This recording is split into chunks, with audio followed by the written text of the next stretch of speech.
da vinda de Jesus.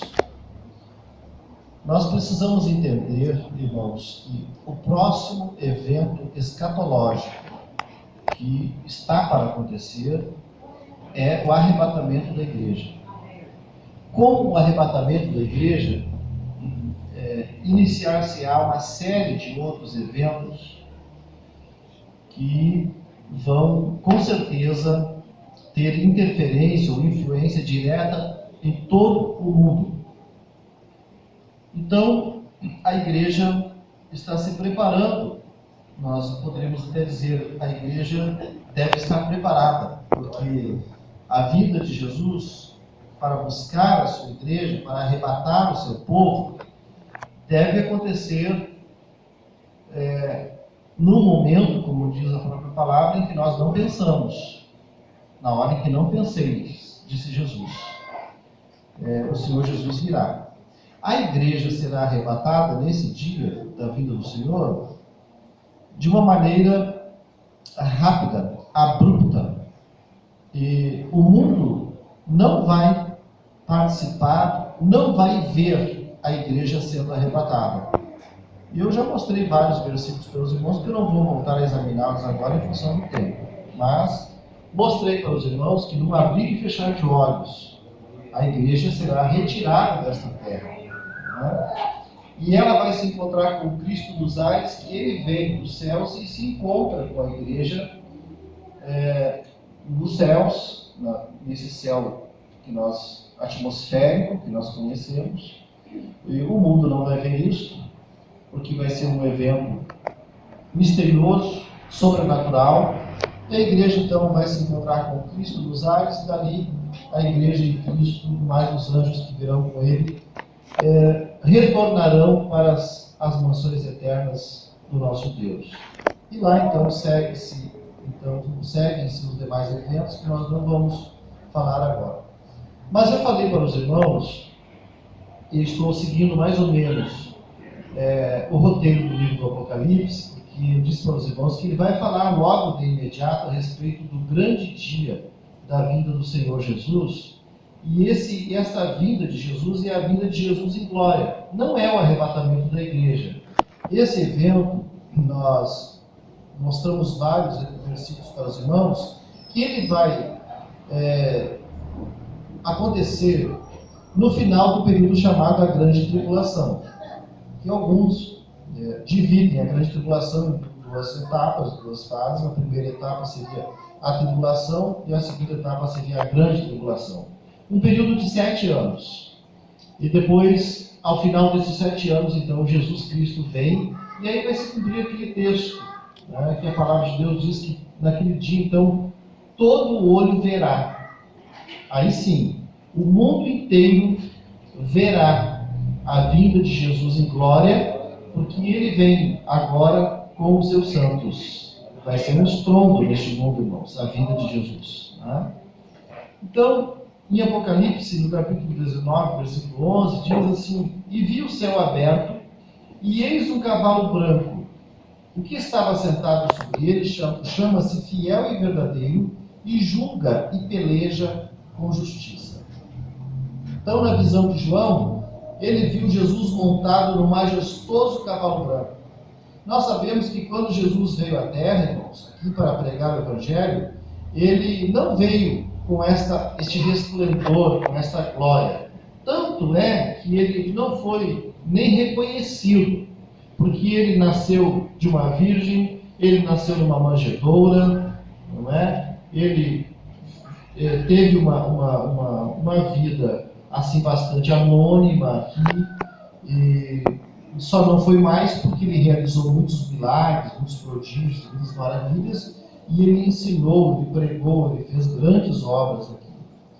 Mas uma coisa importante que eu falei para os irmãos aqui, irmãos, que nessa segunda vinda, Jesus virá, como diz o texto, montado num cavalo branco, que representa a paz que Cristo vai trazer para as nações, em contraste com a falsa paz que o anticristo terá proporcionado, digamos assim, naqueles dias, naquele período da grande tribulação. Eu disse para os irmãos aqui que O Apocalipse ele tem uma linguagem simbólica, uma linguagem literária, metafórica. A gente não pode entender o Apocalipse, ou tentar entender o livro do Apocalipse, irmãos, considerando que a linguagem dele é uma linguagem literal, porque não é. Então, no céu não tem cavalo, irmãos. Não vamos pensar, né, que vem um cavaleiro, né, não é isso. É uma linguagem simbólica. Ele vem sim no seu poder e na sua glória, isso sim. É claro que a visão que João teve, irmãos, e essa visão ele passou para os seus escritos desta maneira. Mas imagine, os irmãos, que nós não teríamos nenhuma dificuldade de pensar que no céu com certeza não tem cavalo. Não. Mas é sim o poder de Cristo e a autoridade dele que virá à terra para aqui, então, estabelecer o seu reino milenial na terra ao final da grande tribulação. Bem, este período nós vamos ver então depois. Falamos também para os irmãos sobre os objetivos da vinda de Jesus em glória. E o primeiro deles é que Jesus vai voltar para castigar os ímpios. Para castigar os ímpios. Irmãos, nunca houve na história do homem uma depravação tão grande, né, tão acentuada como nos tempos em que nós estamos vivendo. E eu quero dizer para os irmãos que esta depravação ela vai se acentuar mais ainda, vai aumentar mais ainda, irmãos, no período em que o Espírito Santo será retirado da terra e que a igreja também não estará mais aqui. Então, esse caos moral, espiritual, irmãos, vai aumentar mais ainda. Se hoje nós já estranhamos, se hoje nós já não concordamos com tanta imoralidade, com tanta corrupção, né, com tanta miséria espiritual, pois eu aviso os irmãos que isso vai piorar. Nos dias em que a igreja não estiver mais aqui, isso vai piorar. Mas enquanto a igreja, irmãos, não é arrebatada, nós estamos vendo, né, muitas coisas já estão acontecendo. Né? A igreja de Cristo hoje está passando por uma fase muito delicada. E eu disse para os irmãos que hoje nós vivemos um tempo da apostasia. E a apostasia, irmãos, ela é um fenômeno, digamos assim, que não é praticado por quem está fora da igreja. Porque só quem apostata, porque apostatar significa abandonar a fé. Só apostata quem está dentro da igreja. Quem pertence à igreja, quem conhece o Evangelho, quem conhece Deus, quem conhece Jesus. Né? Porque só pode abandonar quem conhece. Então, muitas pessoas estão abandonando a fé, né? E isso já é um sinal de que o arrebatamento da igreja está se aproximando. Né? Vivemos, como eu disse para os irmãos, numa geração atual já de crentes, né, que vive muito distante de Deus. Pessoas rebeldes, né, pessoas que não respeitam as autoridades, filhos não respeitam os pais também não respeitam os filhos, não são só os filhos que não respeitam os pais, mas os pais também muitas vezes não respeitam os filhos, não é? Então, irmãos, as autoridades não são reconhecidas. Os irmãos estão vendo, irmãos, que a crise é tão grande, irmãos, que quando nós ouvimos a corrupção, né, por exemplo, no meio político, a gente ouve muitas vezes as autoridades, entre eles, trocando palavras agressivas, quando aquelas pessoas que estão lá são autoridades que foram constituídas como representantes da nossa sociedade, do nosso povo. Nós esperávamos que fossem pessoas honestas, pessoas de direito, pessoas respeitosas, autoridades que iam decidir, definir os destinos da nossa nação. Mas nós ouvimos muitas vezes os ataques entre eles mesmos, um dizendo para o outro: Vossa Excelência é um ladrão, Vossa Excelência é um salafrário. Eles usam um pronome de tratamento que é para uma alta autoridade, mas desqualificam essa autoridade por causa dos seus desmandos, por causa da sua corrupção. Irmãos, são essas autoridades que estão aprovando leis que são contrárias aos princípios cristãos, bíblicos, irmãos, e que estão aí essas leis. Né? E então é uma geração difícil, irmãos, de ser controlada. Muitas vezes, irmãos, eu tenho pensado a respeito disso, porque eu penso, irmãos, comigo talvez vocês tenham uma outra avaliação, mas eu penso comigo que grande responsabilidade de haver crianças, adolescentes que não respeitam os professores na sala de aula, que não respeitam os mais velhos, é por culpa dos próprios pais que não dão a educação correta para os filhos, que não dão limites para os filhos, que não estabelecem para os filhos a educação devida. E aí as crianças estão acostumadas em casa a desrespeitar os pais, a desobedecer, a não cooperar em casa, enfim. E eles vão para a escola desse jeito. Eles não conheceram o que é obediência. Eles não sabem o que é respeito. Eles são donos de si mesmos. E aí eles vão para a escola desse jeito. Quando a professora ou o professor quer exigir uma atitude de comportamento daquelas crianças, elas ofendem e até agridem, não só com palavras, mas fisicamente também. Isso é um estado, assim, irmãos, que nós não desconhecemos. Vocês estão vendo quase todos os dias nos meios de comunicação tantos fatos, né, envolvendo essa geração que não sabe respeitar os mais velhos, não sabe respeitar as autoridades que estão sobre eles. Pois para nós, irmãos, por incrível que pareça, nós convivemos com pessoas dentro da igreja que também têm esse espírito de rebeldia, que não sabem se controlar, que não sabem respeitar e acatar aquilo que as autoridades da igreja estão determinando. É difícil hoje você orientar as pessoas e dizer: olha, eu quero que vocês cooperem conosco, venham assim, assim, assim para a igreja, vamos servir a Deus desse jeito. Não, isso é do tempo passado, eu sou dono de mim mesmo, ninguém manda em mim, né? Aquilo isso não tem nada a ver, e parece que fazem o contrário para provocar as autoridades que estão sobre elas. Né? Então, uma geração mimada que não se pode corrigir. Não se pode corrigir. Né? Então, não se pode aplicar disciplina, porque, por incrível que pareça, qualquer ameaça de se aplicar a disciplina dentro da igreja, os pastores, os líderes, ainda ouvem da parte daquele que está para ser disciplinado também uma ameaça de que vão entrar na justiça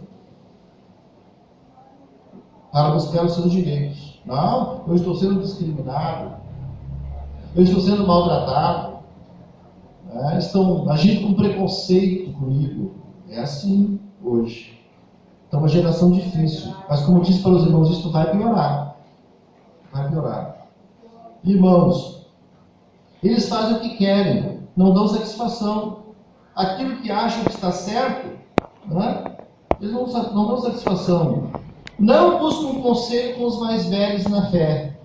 Eles são donos de si. É isso que dá, irmãos. Muitas vezes, problemas de casamentos, de jovens que se casam, que depois eles acham que não era aquilo que eles queriam, e eles não buscam ajuda, eles não pedem conselho, eles não pedem socorro, depois, né, de casados. E antes de casados, eles não aceitam o conselho dos mais velhos, quando os mais velhos dizem: olha, meu filho, você está orando sobre isso, você está vigiando com relação a esse seu relacionamento. Não, isso aí ninguém pode falar nada. Né? E o pior de tudo é que muitos pais, mesmo evangélicos, dão apoio para os filhos que às vezes têm uma conduta totalmente irregular e antibíblica. Os pais dão apoio. Né? Eu ainda, esta semana, estava conversando com uma aluna minha e ela disse: pastor, nós temos uns amigos da Igreja Batista que agora eles têm um filho novinho, jovenzinho, e ele arrumou uma namorada, e a primeira coisa que os pais, tudo gente da igreja, a primeira coisa que os pais fizeram foi comprar uma cama de casal para o filho, para que ele receba a namorada em casa. Isso é uma coisa, irmãos, que a gente não pode ignorar. E de quem é a culpa disso, irmãos? Dos pais que estão apoiando o pecado. Eu disse aqui para os irmãos que um menino de 16 anos arrumou uma namorada, tudo gente da igreja. Arrumou uma namorada, levou a namorada para casa. A namorada não é da igreja, está convivendo com ela, dormindo no mesmo quarto com a namorada. Os pais que são da igreja também estão apoiando e achando aquilo muito bonito. E aí me disseram, o senhor vai ter que ir lá orar. Eu digo, não vou orar. Não vou orar. Porque para eu ir lá orar, eu vou esparramar com tudo aquilo. Porque eles estão em pecado, irmãos. Os pais estão em pecado e o filho está em pecado também. Deus não vai ouvir a oração, irmãos. Deus não ouve o pecador. Deus só ouve o pecador quando ele se arrepende. A Bíblia diz, o salmista também diz que há um coração quebrantado, contrito, não desprezarás, ó Deus. Deus só ouve o pecador no momento do arrependimento. Senão não ouve. Eu não vou perder meu tempo com essa gente. Não, vão se converter. Não perca meu tempo. A culpa é de quem? Os pais. Que apoiam. Os pais estão em pecado. E o filho também está em pecado. Não é? Irmãos, é uma geração que tem uma conduta estranha, divorciada dos padrões bíblicos. Tem o seu próprio sistema de cultuar. Né? Como eu disse, com músicas que estimulam a expressão corporal. E eles acham que isso é adoração. Está por aí. Tem grupos por aí que já se formaram e eles estão vivendo, como eu disse para os irmãos, eu vi um culto, entre aspas, que alguém me mostrou no Facebook, né? Que eu vi, irmãos, sinceramente, eu olhei aquilo, não, mas isso aqui não é culto. É, irmão, isso é culto. Não, não é. Nunca foi. Mas está lá, né, irmãos? Essa geração é assim. A geração do Facebook. Quero dizer para os irmãos, se vocês me procurarem no Facebook, vocês não vão achar. Não vão. Respeito quem tem, mas eu sei que o Facebook, que poderia e deveria ser um instrumento de Deus a serviço da evangelização, do testemunho, de uma palavra amiga, etc. e tal, tem sido mais um instrumento do diabo do que de Deus. Porque é só para circular fuxico, fofoca, né, desabafos, e aí vai. Por aí. Então não me serve. Vocês não vão me achar lá, não. Não quero saber disso. Irmãos, então, nós hoje vamos...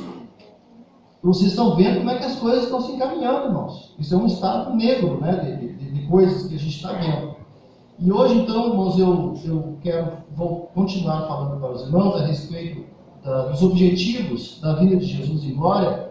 E eu falei um primeiro aqui, irmãos, que ele virá para castigar os ímpios. E ele vai fazer isso mesmo, irmãos. Não espere que vai ser diferente, porque vai ser isso mesmo.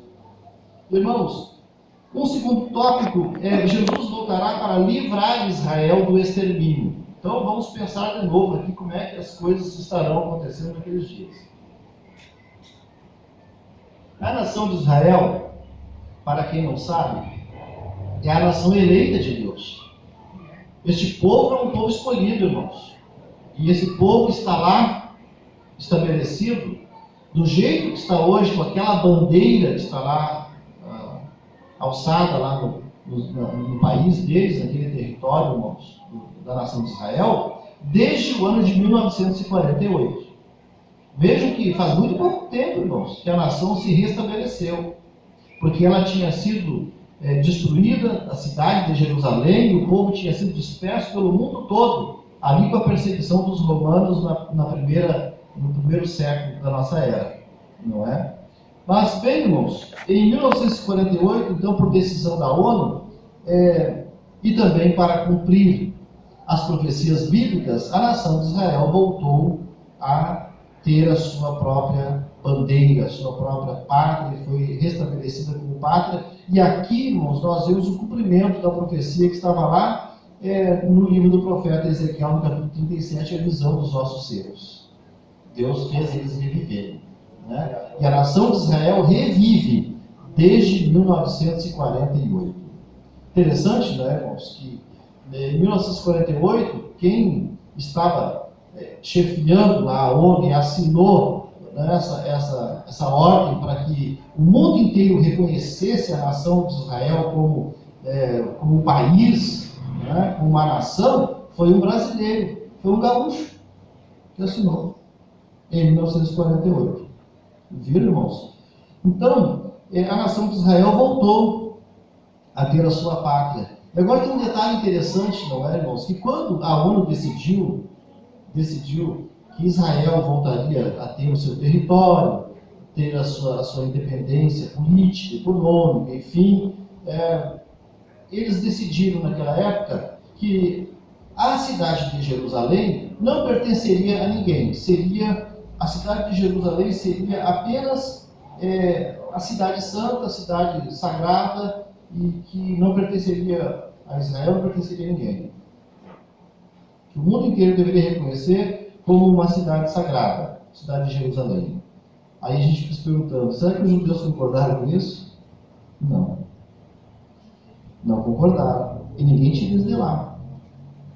Irmãos, eles estão brigando até hoje por divisas territoriais, porque Deus, o Senhor, Jeová, estabeleceu as fronteiras territoriais lá nos tempos, irmãos, de Moisés. Quando Deus falou a respeito dos termos das terras que Deus daria para Moisés, que na verdade acabou não entrando na terra prometida, e que foi Josué, Deus estabeleceu as fronteiras. E hoje, irmãos, há aquela briga de judeus e palestinos lá por causa de território, por causa de terra, que os judeus reivindicam como algo dado por Deus. E o mundo não vai entender isso. E Deus deu coisa nenhuma. Não é? E essa é uma briga feia entre eles lá. Mas eles estão reivindicando. Irmãos, a restauração espiritual de Israel, ela será iniciada na grande tribulação, com a conversão de 144 mil judeus de todas as tribos. Isso está em Apocalipse, no capítulo 7 e o versículo 4. Alguns versículos eu acho que não vou ter tempo de ler, irmãos. Hoje eu gostaria de fazer umas leituras com os irmãos, mas o tempo está correndo muito rápido. E estudo bíblico, irmãos, a gente não pode assim falar correndo, senão os irmãos não acabam não entendendo nada. Né? A gente tem que... Estudo é um exame que a gente faz, né? Uma meditação, uma reflexão. Vamos ler Apocalipse 7,4, diz assim: e eu ouvi o número dos assinalados, e eram 144 mil assinalados, de todas as tribos dos filhos de Israel. Então, irmãos, e essa restauração espiritual começa, não é, com essa conversão em massa, digamos assim, de 144 mil judeus, naquele período da grande tribulação. E vai se completar quando, irmãos? Quando Jesus voltar em glória. E aí, quando ele voltar em glória, e que ele for reconhecido como o Messias, porque é ele que vem para dar livramento para a nação de Israel, então os judeus vão reconhecer.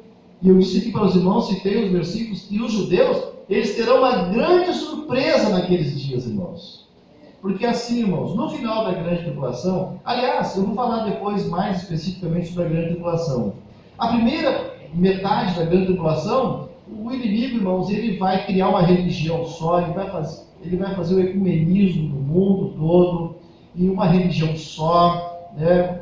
Ele vai promover grande conforto para a humanidade, paz na humanidade, mas a Bíblia diz que quando houver o povo disser que há paz, né, sobrevirá repentina destruição.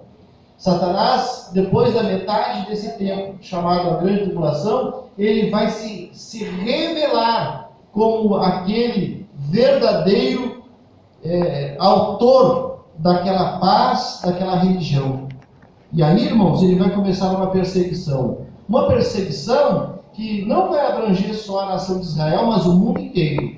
Porque ele vai exigir a adoração. E as pessoas vão ter que adorar o anticristo. Vai ser reconstruído o templo em Jerusalém. E quem vai se assentar lá é ele para ser adorado. Aí, alguém que pensa que a igreja estará aqui na grande tribulação, irmãos, a gente fica pensando, mas se a igreja não vai reconhecer o anticristo como Deus, então a igreja não vai estar aqui. Não vai. Irmãos, no final então dessa segunda metade da grande tribulação, com essa perseguição ferrenha contra a nação de Israel e contra o mundo inteiro, as nações mais importantes, mais poderosas do mundo, o inimigo, o anticristo, vai reunir essas nações para tentar destruir de uma vez por todas o povo judeu e destruir a nação de Israel. Eles vão, irmãos, se unir para riscar a nação de Israel do mapa. E quando, irmãos, estiver marcado certamente um dia em que os exércitos destas principais nações do mundo estiverem reunidos e unidos para atacar e destruir de uma vez por todas a nação de Israel e o povo judeu, irmãos, Jesus vem. Ele vem como Messias, como libertador. Vejam que os judeus não entenderam isso. O povo de Israel vivia subjugado, vivia sofrendo debaixo do jugo do Império Romano. E quando Jesus veio, ele não veio para dar uma liberdade política para a nação de Israel. Não. Ele veio para ser o salvador do povo judeu. Mas o João disse, ele veio para os seus, mas os seus não o receberam. Mas a todos quantos o receberam, Deus deu-lhes o poder de serem feitos filhos de Deus, a saber, aos que creem no seu nome. É por isso, irmãos, que os gentios hoje, eles são como galho enxertado na videira. Aleluia. Jesus continua salvando milhões de gentios, ou seja, de não-judeus do mundo inteiro, irmãos. Continua salvando. Mas nenhum judeu se converteu. Muitos judeus se converteram, inclusive nos dias da igreja primitiva na terra. Tanto é que a carta aos Hebreus, que está na Bíblia, foi uma carta escrita por um autor anônimo que escreveu para os judeus cristãos daqueles dias. Havia muitos judeus crentes e existem até hoje, mas a nação como um todo não reconhece. A Bíblia dos judeus é só o Antigo Testamento. O Novo Testamento não existe. O calendário judaico já está no ano 5.300 e não sei quanto. Porque eles não reconhecem o nosso calendário. O nosso calendário é cristão. Como eles não creem em Cristo, então, para eles, o calendário deles não é o mesmo nosso. E a Bíblia deles também não é a mesma nossa. Então, irmãos, vai acontecer uma grande batalha naqueles dias. Porque os exércitos vêm, como diz, com fúria para destruir a nação de Israel. Então, quando Jesus voltar, os judeus estarão no auge da sua maior tribulação, em meio a uma guerra de proporções terríveis. Como disse para os irmãos, as nações mais poderosas do mundo estarão ali para destruir o povo judeu. Os exércitos, então, do anticristo, irmãos, se reunirão para destruir Israel num vale chamado Vale de Armagedon. Apocalipse 16 e 16 diz: e os congregaram no lugar que em hebreu se chama Armagedon. Então esta palavra Armagedon, irmãos, é uma palavra hebraica que quer dizer, Arme quer dizer monte, e Megido, ou monte de Megido. É um amplo vale perto do mar Mediterrâneo, também chamado de Vale de Megido, segundo Zacarias capítulo 12, versículo 11. Ou ainda o Vale de Josafá, citado em Joel 3 e 2, e depois 9 a 14, o Vale da Decisão. É o mesmo vale. Segundo, irmãos, o pastor Antônio Gilberto, esse vale é até hoje desconhecido.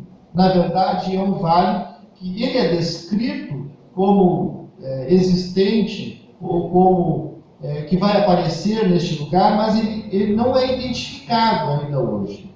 E alguns acreditam, irmãos, que é possível que esse vale, na verdade, vá ser a fenda que vai se abrir no Monte das Oliveiras, no dia em que o Senhor Jesus descer ali, aleluia, colocar os seus pés no Monte das Oliveiras. Então, sempre reconhecidos por sua capacidade bélica e estratégica, jamais vencidos em qualquer combate, com sua admirável força aérea e suas forças de defesa, os israelitas, naquele dia, irmãos, ver-se-ão em situação do maior risco de destruição.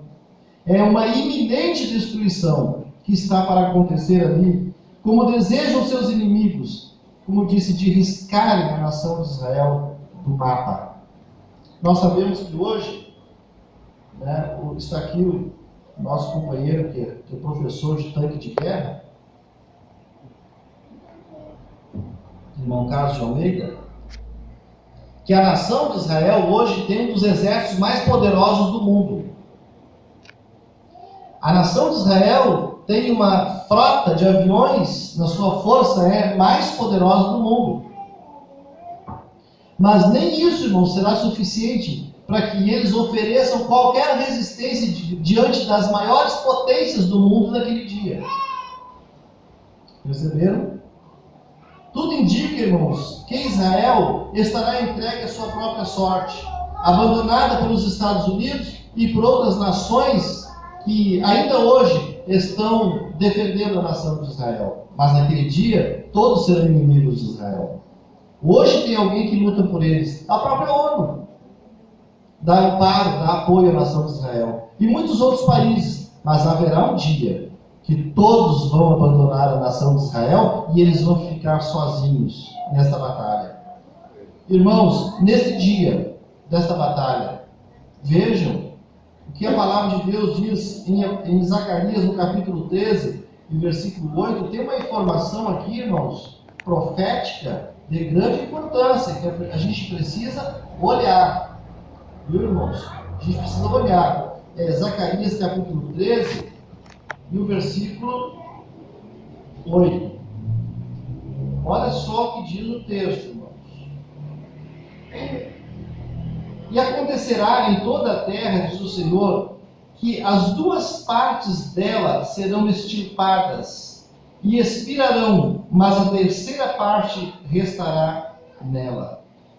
Irmãos, quantas pessoas vão morrer nesta batalha? Muitas pessoas. Então, a situação da nação de Israel, irmãos, será muito crítica naqueles dias. Muito crítica. Diz a Bíblia, irmãos, que o derramamento de sangue será inimaginável naqueles dias. Apocalipse 14, 20. Vamos dar uma olhadinha também. E o lagar foi pisado fora da cidade, e saiu sangue do lagar até os freios dos cavalos, pelo espaço de 1.600 estádios. Irmãos, eu penso aqui que essa descrição desta batalha, que o sangue vai dar no freio dos cavalos, eu penso que isso aqui é uma hipérbole, irmãos. Ou seja, é uma figura, na verdade, de linguagem que o João escreveu para dizer que é muito sangue que vai ser derramado. Não necessariamente que haverá um mar de sangue e que todo o sangue vai ficar na altura do freio dos cavalos. Acho que é uma hipérbole. Mas que vai ter muito sangue derramado, vai. Isso sim. Irmãos, então, Jesus, irmãos, descerá naquele dia, porque a batalha será tão grande, irmãos, que o governo de Israel, naquela época, vai reconhecer que ele está em desvantagem em relação aos seus inimigos. Desvantagem. E agora? O que nós vamos fazer? Estamos cercados. As nações mais poderosas do mundo agora, com seus exércitos, eles vão nos destruir. Nós não temos saída. Então eles estão em desvantagem, porque eles estarão cercados de todos os lados. E aí, irmãos, só restará para a nação de Israel o socorro sobrenatural. socorro sobrenatural. Sabe, irmãos, as esperanças dos judeus vão acabar naquele dia. Naquele dia, irmãos, não só dos judeus, mas do mundo. Fala-se numa terceira guerra mundial, né, irmãos? Talvez seja esta. Eu não acredito que haja um conflito mundial, a exemplo do que aconteceu na Primeira e na Segunda Guerra Mundial. Mas esta guerra ninguém vai evitar. Não vai. Irmãos, Jesus então, irmãos, virá em socorro à nação de Israel. Jesus descerá sobre o Monte das Oliveiras. E este, segundo está escrito em Zacarias 14, 3 a 5, este se fenderá em duas partes. Naquele momento, em meio à maior aflição no Armagedon, Jesus socorrerá a nação de Israel, mesmo sabendo que eles não creram nele. Interessante isso, né, irmãos? Jesus vem para socorrer, para dar livramento à nação de Israel, mesmo sabendo que eles um dia não creram e ainda não estarão crendo nele. Não somente isso, mas açoitaram ele no passado, crucificaram, levaram para a cruz e mataram ele. Ele vem igual para socorrer o seu povo. Irmãos, às vezes eu fico pensando nos autores sagrados. É que João disse que Deus amou o mundo de tal maneira, uma maneira inexplicável, irmãos. Só o amor de Deus faria com que o Senhor Jesus viesse naquele dia, irmãos, para dar livramento à nação de Israel, ao povo que mais perseguiu o seu filho nesta terra. O Senhor vai mandar ele de volta. Mas naquele dia, irmãos, em que Jesus se apresentar para o povo judeu como grande libertador, e que o povo sair por aquele vale e se sentir livre dos exércitos que estarão cercando a nação de Israel, o Senhor Jesus vai se apresentar para eles e vai mostrar para os judeus as suas marcas nas mãos dos cravos que um dia eles colocaram quando pregaram ele no madeiro. Jesus vai mostrar o seu lado traspassado para dizer: o meu lado também foi perfurado naquele dia, e na minha cabeça colocaram uma coroa de espinho, e as marcas estão aqui para mostrar para vocês que eu sou o Messias, que um dia vim para livrar vocês, e vocês não me receberam. A Bíblia diz que eles vão chorar amargamente por reconhecer o Messias. Então, irmãos, Jesus vai socorrer a nação de Israel. Os exércitos inimigos liderados pelo anticristo serão derrotados pelo poder de Jesus. Nenhuma, irmãos, das guerras mundiais terá tido tamanho resultado em termos de destruição dos exércitos inimigos. Os mortos serão numerosos, que serão sepultados, como diz a palavra em Ezequiel, capítulo 39, versículos 12 e 16, e Zacarias 12 e 9, durante 7 meses. Vão levar 7 meses sepultando pessoas, de tantos mortos que terão naquele dia. Irmãos, os israelitas reconhecerão que Jesus é o Messias esperado e que foram rejeitados por ele. Haverá o renascimento, então, espiritual da nação de Israel, cumprindo-se, então, cabalmente agora, irmãos, a profecia de Ezequiel capítulo 37. Porque se a nação foi restabelecida, foi restaurada politicamente, ainda falta a restauração espiritual da nação de Israel. Mas vai ser aqui, nesse momento, que a nação de Israel receberá, então, a sua restauração espiritual. Jesus, irmãos, vai prender o anticristo e o falso profeta. O falso profeta, irmãos, vai ser o líder religioso do anticristo. É ele que vai se responsabilizar pelo sistema cultico naqueles dias da grande tribulação. Jesus, então, vai prender o falso profeta e o anticristo e os julgará e os lançará no lago de fogo preparado para o diabo e os seus anjos, os seus demônios. Ele vai colocar eles todos lá. Apocalipse 19, versículo 20 e Mateus 25, 41. O diabo e todos os seus demônios serão lançados no abismo. E ali, irmãos, ficará ele e também os seus demônios. Eles ficarão presos durante 1000 anos. Presos, né? Em cadeias. Porque nesse espaço de tempo, o Senhor Jesus inaugura aqui nesta terra o período chamado milênio. Irmãos, também naqueles dias haverá o julgamento das nações. Jesus será o juiz que congregará as nações, Joel capítulo 3, versículo 2, e ele mesmo profetizou isso em Mateus 25, 31 a 33. Eu gostaria de ler, mas os irmãos anotem, se precisar eu repito depois. Nesta passagem de Mateus, fala a respeito da separação dos bodes e das ovelhas. Não é? Quem são os bodes e quem são as ovelhas? Jesus esclarece. As ovelhas ficarão à sua direita. As ovelhas são os justos que fizerem todo esse bem a Jesus. Não diretamente a Ele, mas aos seus servos aqui na terra, especialmente o remanescente fiel de Israel. As ovelhas e os justos ficarão, talvez, até sem entender, porque eles vão dizer assim, mas quando que nós te vimos com fome e nós te demos de comer? Quando que nós te vimos nu e te demos de vestir? E o Senhor vai reconhecer isso naqueles dias. Irmãos, mas a palavra de Deus ela se completa, versículo por versículo, é perfeita, irmãos. Sabe, irmãos, que o Senhor diz através dos escritores sagrados, que ninguém pode dizer que ama a Deus se não ama o seu próximo.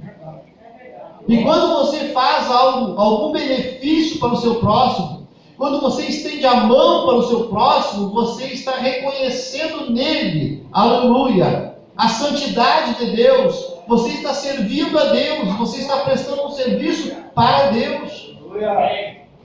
Para Deus. Quando te vimos com fome, te demos de comer, mas lembra daquela oferta que você fez, que ninguém viu. Lembra daquele rancho que você fez e levou da casa daquela viúva abandonada, daqueles órfãos, daquelas crianças que não tinham o que comer? Vocês fizeram, foi para mim. Aleluia.